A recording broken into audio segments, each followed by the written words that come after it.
नमस्कार, मैं खुशी और आप देख रहे हैं यूपी न्यूज 24। आइए नजर डालते हैं आज की बड़ी खबर पर। अखिलेश यादव की प्रेस कॉन्फ्रेंस हुई शुरू। पीडीए संकल्प को लेकर दलित वंचितों के बीच जाएगी। अखिलेश यादव ने कहा, डॉक्टर राम मनोहर लाल के नाम का संगठन है लोहिया वाहिनी। अखिलेश यादव ने कहा, हम लोकतंत्र, कानून, संविधान पर भरोसा करते हैं। युवाओं को जोड़ना है, संगठन के माध्यम से कम करना है। बेरोजगारी, घटती नौकरी को लेकर मुद्दे आए हैं। शिक्षा के क्षेत्र में राजनीतिक हस्तक्षेप बढ़ा, अखिलेश ने कहा।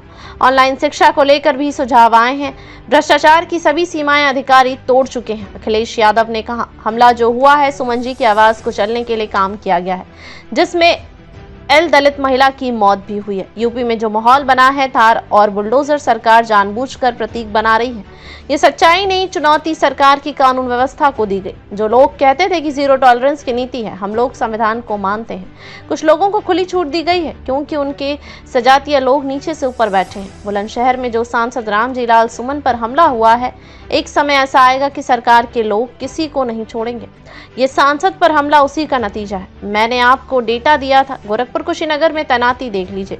कुशीनगर जिले में पीपीएस अधिकारी पीडीए 1 है। हमला रामजी लाल सुमन पर हमला डराने के लिए हुआ। सरकार का सपोर्ट है, डीजीपी साहब का सपोर्ट है। मुख्यमंत्री जी डीजीपी एक जैसे आदमी हैं। अगर उन्होंने जो कहा होगा सही कहा होगा। भाजपा सरकार में पीडीए जातियों पर चुन चुन कर हमला हो रहा है। इलाहाबाद में दलित को जिंदा जला दिया था। वाराणसी में पटेल जाति के नौजवान को गोली मारी गई। रामपुर में दलित मुख बधिर बच्ची के साथ रेप हुआ। आजमगढ़ में इसलिए मार दिया गया क्योंकि जय भीम का नारा लगाया था। हमारे समाजवादी साथी ने सोशल मीडिया पर टिप्पणी की, उसे डराया धमकाया जा रहा है। हम सब मिलकर भाजपा का यूपी से सफाया करेंगे, अखिलेश यादव ने कहा।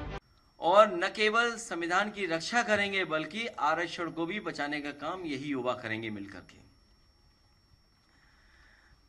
हाल ही में जो घटना हुई है, ये जो हमला हुआ था,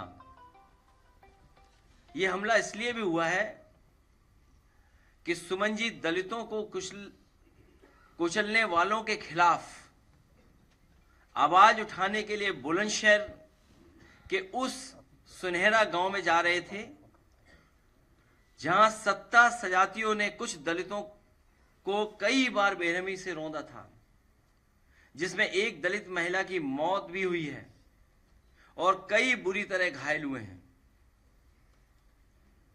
उत्तर प्रदेश में जो माहौल बना है, उत्तर प्रदेश में थार और बुलडोजर को जानबूझ करके भाजपाई दबंगई और भय का प्रतीक बनाया जा रहा है।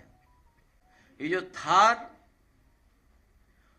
और ये बुलडोजर सरकार जानबूझ करके लोगों को डराने के लिए, लोग भयभीत हो जाएं, उसका प्रतीक बनाने का काम चल रहा है सरकार में। ये सच्चाई में तो चुनौती सरकार को दी है, उनकी कानून व्यवस्था को दी है। जो लोग ये कहते थे कि जीरो टॉलरेंस है, जो चुनौती दी गई वो सीधी सीधी चुनौती दी गई है। हम वो लोग हैं जो संविधान को मानते हैं, कानून को मानते हैं, लेकिन इधर देखने को मिला है कि कुछ लोगों को पूरा खुली छूट है, कुछ भी कर सकते हैं। और स्वाभाविक है, वो इसलिए छूट है क्योंकि उन्हीं के स्वजाती लोग बैठे हुए हैं, ऊपर से लेकर के नीचे तक। ये जो बुलंदशहर में हमला हुआ है सांसद आदरणीय रामजी सुमन जी पर, ये हमला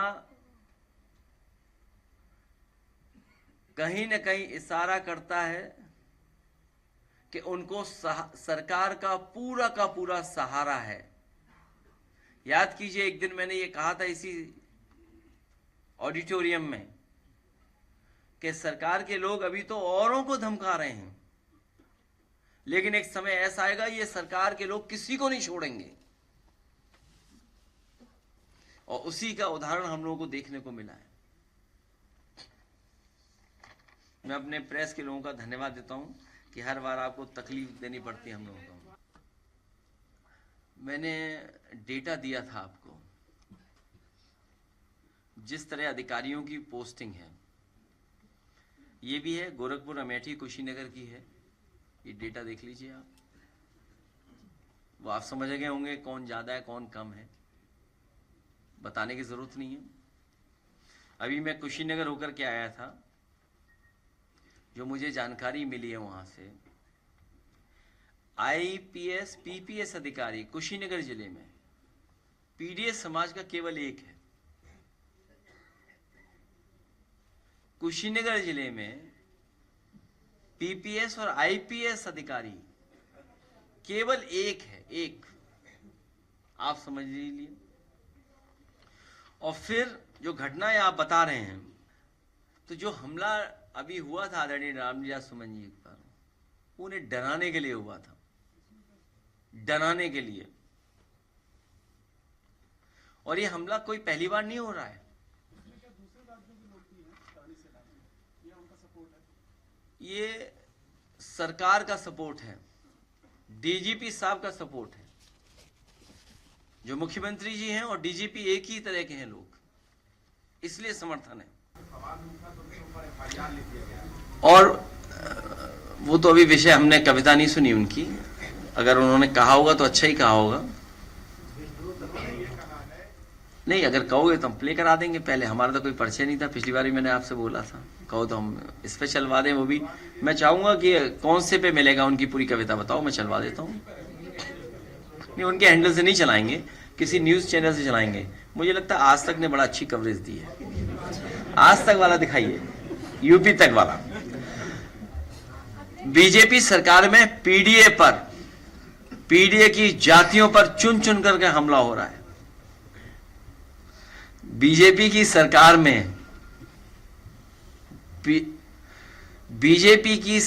में पीडीए की जातियों पर चुन चुन करके हमला हो रहा है। इलाहाबाद में दलित को जिंदा जला दिया था। वाराणसी में पटेल जाति के नौजवान को गोली मार दी। ये पीडीए के लोगों को चुन चुन करके मारा जा रहा है। जौनपुर में मौर्य जाति के नौजवान को दौड़ा दौड़ा करके मार दिया। रामपुर में दलित मूक बधिर बच्ची के साथ दो बलात्कार हुआ। आजमगढ़ में सरोज जाति के नौजवान के इसलिए मार दिया गया कि उसने जय भीम का नारा लगा दिया था। ये नए तरह का ट्रेंड चल रहा है, नए तरह का ट्रेंड है। अगर गाना कविता मिल गई हो तो चला दीजिए। इसी तरह हमारा एक समाजवादी साथी पर सोशल मीडिया पर उसने कोई टिप्पणी कर दी या कुछ लिख दिया, पुलिस ने और थाने में जाकर के मारपीट सुनने में आया। आ गया, अभी कविता आ गई। इसलिए आर्थिक समानता पर जो हम लोगों की लड़ाई है, जो भेदभाव पैदा किया है, ये बहुत सी चीजें सरकार चलाएगी जिससे हमारा ध्यान हट जाए। ना हम हमले से डरने वाले लोग हैं, न किसी के डराने से डरने वाले लोग हैं, क्योंकि हम सबको मिलकर के भारतीय जनता पार्टी को उत्तर प्रदेश से सफाया करना है, उसकी तैयारी हम लोग कर रहे हैं।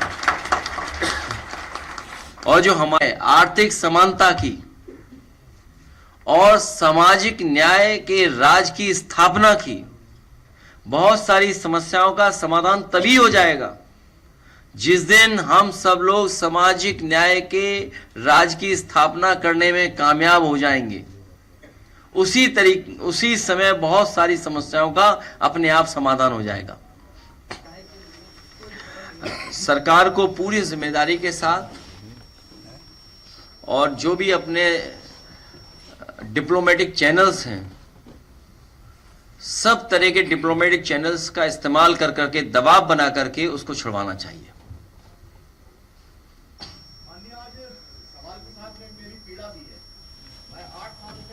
सब तो पीडीए में हो आप। नहीं, पहले मैं कह दूं, अगर आप, मुझे तो पता नहीं है आप पत्रकार हैं कि या सहयोग समर्थन करने आए हैं। वर्ड जो है वो पी फॉर पत्रकार भी है और पी फॉर पीड़ित भी है। इसलिए आपकी भी रक्षा करने की जिम्मेदारी पीडीए समाज की है।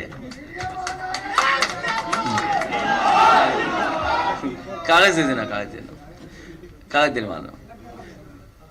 पी फॉर पत्रकार। आज बहुत सेंसिटिव इशू है और सरकार ने यह भरोसा दिलाया है कि वो सरकार ठोस कदम उठाएगी और सबसे ठोस कदम जो सरकार का लग रहा है वो यही है कि वो जलबंदी करेंगे। हम समाजवादियों का पूरा समर्थन है उनके जलबंदी के लिए। उसी के साथ साथ हमारी मांग है कि शहीद परिवारों के सदस्यों को, उनके परिवार को 10-10 करोड़ से सरकार मदद करे। साथ ही में सरकार उनके परिवार के एक सदस्य को सरकारी नौकरी दे।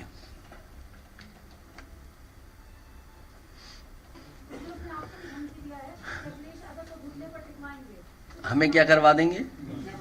हमें भी? अच्छा। हाँ? जो प्रमुख हैं उन्होंने देखिए, सच्चाई तो ये है कि ऐसे लोग सरकार को ठेंगा दिखा रहे हैं उनकी कानून व्यवस्था को। क्या है कानून व्यवस्था उनकी? इसका मतलब जो व्यक्ति ये बोल रहा है, चुनौती दे रहा है, वो हमें चुनौती नहीं दे रहा है, वो मुख्यमंत्री जी को चुनौती दे रहा है, डीजीपी साहब को चुनौती दे रहा है, वो हमें चुनौती नहीं दे रहा है। हमारे लाल शर्ट पहने वाले लोगों को हमने शांत किया हुआ है।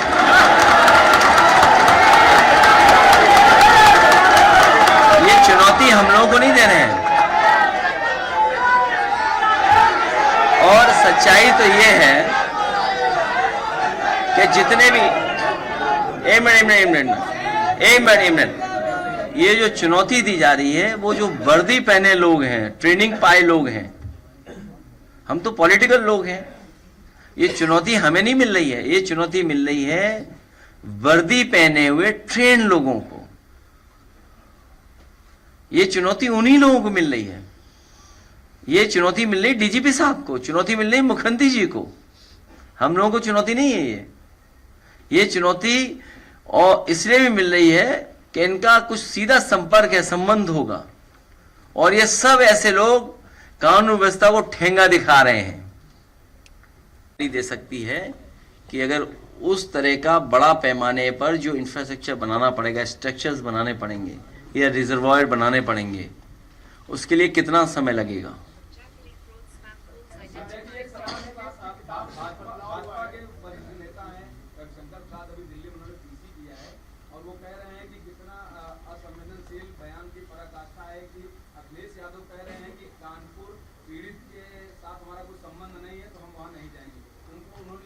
देखिए ऐसा है, उसमें कोई छिपाने की बात नहीं है।